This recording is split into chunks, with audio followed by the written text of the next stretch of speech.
Vous avez besoin de vous calmer. Alors la méthode la plus efficace, le soupir physiologique. Allez voir ma vidéo sur le sujet. Maintenant, si vous voulez une méthode simple que vous pouvez pratiquer en lisant, en vous promenant, en faisant autre chose en même temps, juste respirez mais en conscience. C'est-à-dire en inspirant lentement et en expirant lentement avec une respiration thoracique, donc par le ventre. Vous gonflez le ventre quand vous inspirez et vous le compressez quand vous expirez.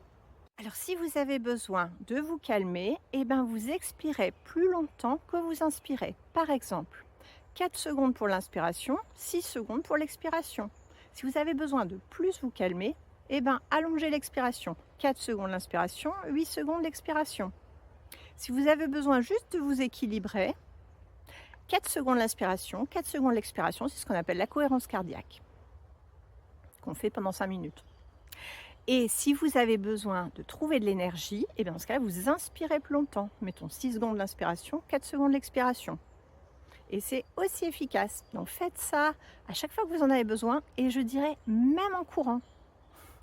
Si ça monte, vous inspirez plus longuement, vous avez besoin de plus d'air. Si ça descend, vous expirez plus longuement. Et inspirez par le nez.